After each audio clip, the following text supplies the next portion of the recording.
आज हमारे सामने झारखंड का एक नक्शा है, लेकिन ये कोई साधारण कागज का टुकड़ा नहीं है। ये तो जैसे इतिहास का एक खजाना है, जो हमें सीधे पुराने जमाने की कहानियों में खींच लेता है। इस नक्शे पर राज्य के जो पुराने किले हैं, महल हैं, उनको दिखाया गया है कि वे कहाँ पर हैं। बिल्कुल। और ये सिर्फ इमारतों की एक लिस्ट नहीं है।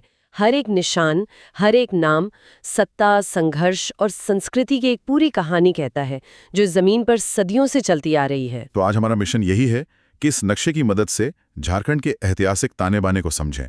हम ये देखने की कोशिश करेंगे कि ये किले कहाँ एक दूसरे के पास हैं, कहाँ दूर दूर बिखरे हुए हैं, और ये जमावड़ा या बिखराव हमें उस समय की राजनीति और समाज के बारे में क्या बताता है। सही कहा। ये समझना बहुत दिलचस्प है कि किले कभी भी यूं ही नहीं बना दिए जाते। उनकी जगह हमेशा सोच समझकर चुनी जाती थी, है ना? या तो वो किसी अहम रास्ते पर होते थे, या किसी ताकतवर राजवंश का गढ़ होते थे। ये नक्शा असल में सत्ता के भूगोल का एक खाका है। चलिए, तो फिर इस नक्शे की गहराइयों में उतरते हैं और पहली ही नज़र में एक इलाका सबका ध्यान अपनी ओर खींचता है। उत्तर पश्चिम में पलामू जिला। यहाँ तो जैसे किलों का मेला लगा हुआ है। एक ही छोटे से कोने में विश्रामपुर का किला, रोहिलों का किला, चैनपुर किला, शाहपुर किला, और थोड़ा दक्षिण में देखें तो पलामू किला और नारायणपुर किला भी यही है। मेरी पहली सोच तो ये है कि यहाँ कोई बहुत ही शक्तिशाली राजा रहा होगा जिसने ये सब बनवाए होंगे। ये सोचना स्वाभाविक है, लेकिन यहाँ कहानी में एक दिलचस्प मोड़ है। यहाँ इतने सारे अलग अलग नाम हैं। रोहिल्लों का किला, चेरो राजवंश का जिक्र, ये किसी एक शक्ति की तरफ इशारा नहीं कर रहे। अच्छा, तो फिर इसका क्या मतलब है? ये घनत्व एक राजा की ताकत नहीं, बल्कि लगातार चलती असुरक्षा और सत्ता के संघर्ष को दिखाता है। ऐसा लगता है कि यहाँ कोई एक शक्ति लंबे समय तक टिक ही नहीं पाई है। हर कोई आता था, अपना किला बनाता था और फिर उसे अगले दावेदार से बचाने की जंग लड़ता था। ये सत्ता का एक तरह से खूनी अखाड़ा था। लेकिन सिर्फ पलामू ही क्यों? मतलब इस जमीन के टुकड़े में ऐसा क्या खास था कि हर कोई इसके लिए मरने मारने पर तुला था? इसकी वजह है इसकी भौगोलिक स्थिति। जरा सोचिए, ये इलाका उत्तर भारत के विशाल मैदानों और छोटा नागपुर के ऊंचे पठार के बीच एक दरवाजे जैसा है। जो भी इस दरवाजे पर कब्जा कर लेता, वो पूरे इलाके में आने जाने वाले व्यापार, सेना और लोगों को नियंत्रित कर सकता था। ये एक बहुत ही स्ट्रेटेजिक चोक पॉइंट था। अरे वाह! मतलब ये उस दौर का एक तरह का नेशनल हाईवे टोल प्लाजा था, जिस पर कब्जे के लिए सब लड़ रहे थे। बिल्कुल। और इसीलिए यहाँ सत्ता की कई परतें दिखती हैं। यहाँ चेरो राजवंश बहुत शक्तिशाली था, लेकिन मुगलों ने भी यहाँ कब्जे के लिए री चोटी का जोर लगा दिया। और फिर जैसा कि नाम से ही जाहिर है, रोहिल्लों का किला, ये दिखाता है कि बाहर से भी ताकतें आकर यहाँ अपनी दावेदारी पेश कर रही थी। हर किला एक नई दावेदारी का पत्थर था। तो क्या ये किले एक दूसरे की मदद करते थे, एक सुरक्षा कवच की तरह? इसे ऐसे समझिए जैसे किसी शहर में एक के बाद एक कई पुलिस चौकियां हों। हाँ, एक किला दूसरे को सहारा देता था, लेकिन इसका एक दूसरा खतरनाक पहलू भी था। अगर दुश्मन ने आपकी एक चौकी पर कब्जा कर लिया, तो वो उसी चौकी का इस्तेमाल आपकी दूसरी चौकियों पर हमला करने के लिए कर सकता था। ये एक निरंतर सैन्य शतरंज की बिसात जैसा था, जहां हर चाल बहुत अहम थी। पलामू की ये तस्वीर तो साफ हो गई, जहां हर कोई सत्ता के लिए लड़ रहा था। लेकिन जैसे हम नक्शे पर अपनी उंगली पूरब की तरफ बढ़ाते हैं, ये भीड़भाड़ गायब हो जाती है।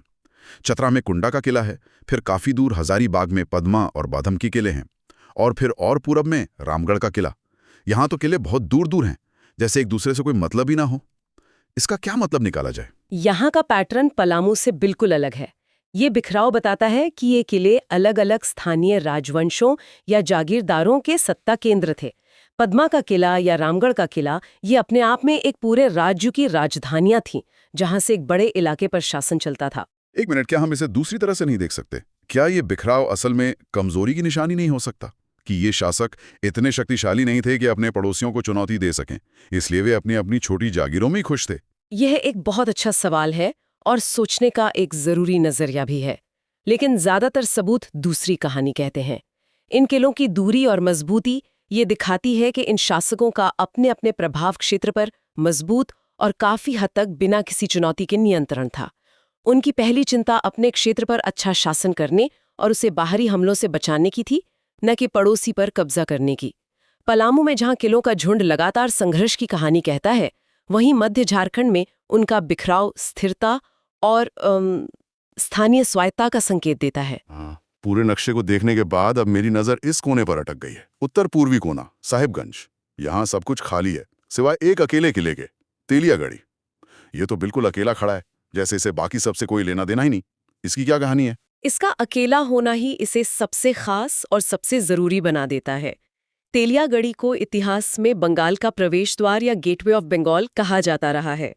आप इसकी जगह देखिए, ये एक तरफ गंगा नदी और दूसरी तरफ राजमहल की पहाड़ियों के बीच एक बहुत ही संकरे रास्ते में बना है। ओह, तो मतलब यहाँ से गुजरे बिना बंगाल पहुंचना लगभग नामुमकिन था। बिल्कुल।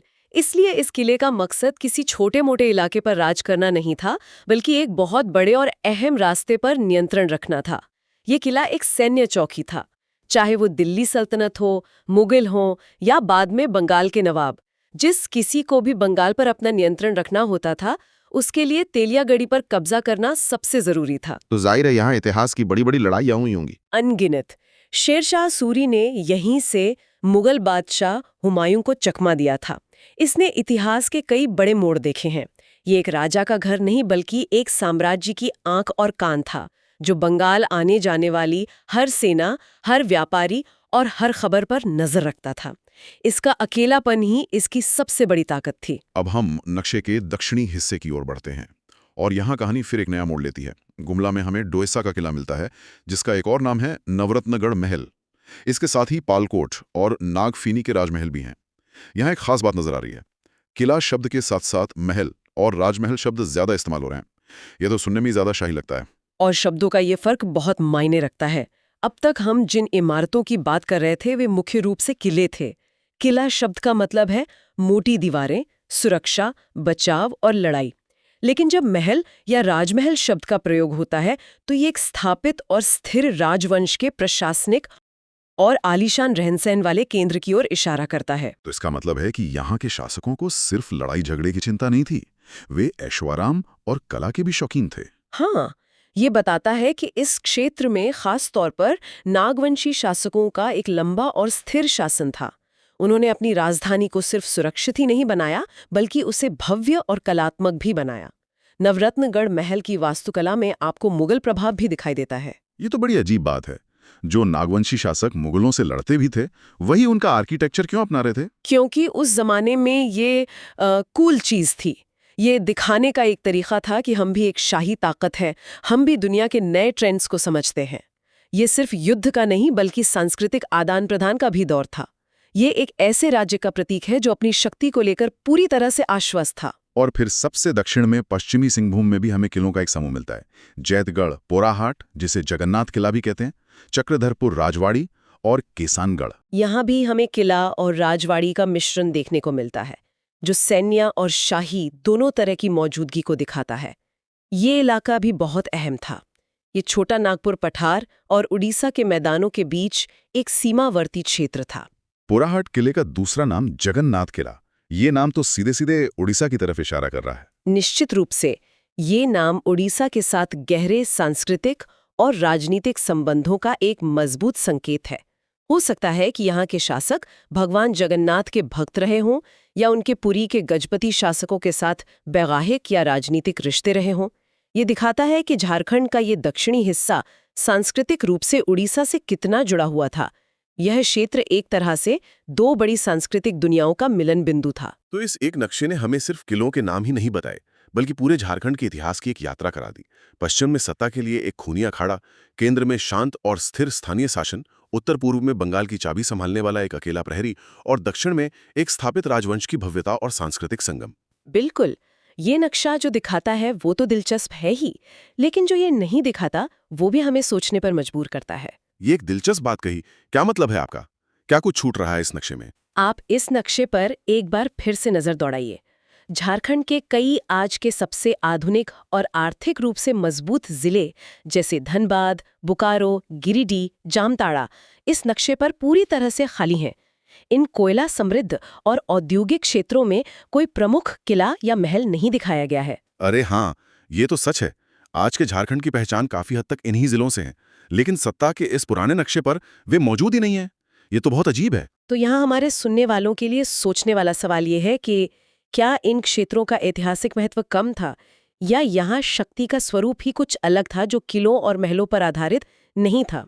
शायद यहाँ छोटे छोटे कबीलाई प्रमुखों का शासन था जो विशाल किले नहीं बनाते थे, या शायद, और ये ज्यादा मुमकिन लगता है, कि इन क्षेत्रों का असली उदय ब्रिटिश काल में और औद्योगिक क्रांति के बाद हुआ। मतलब इनकी कहानी किलों और महलों में नहीं, बल्कि खदानों और कारखानों में लिखी गई। ठीक यही बात है। ये नक्शा हमें उस पुराने झारखंड की शक्ति संरचना दिखाता है जो जमीन, रास्तों और राजवंश पर आधारित थी। लेकिन धनबाद और बोकारो की कहानी कोयले और लोहे की खोज के साथ शुरू होती है। उनकी शक्ति का स्रोत जमीन के ऊपर बने किले नहीं, बल्कि जमीन के नीचे दबे खनिज थे। ये हमें याद दिलाता है कि इतिहास हमेशा एक जैसा नहीं होता और ताकत के केंद्र समय के साथ बदलते रहते हैं।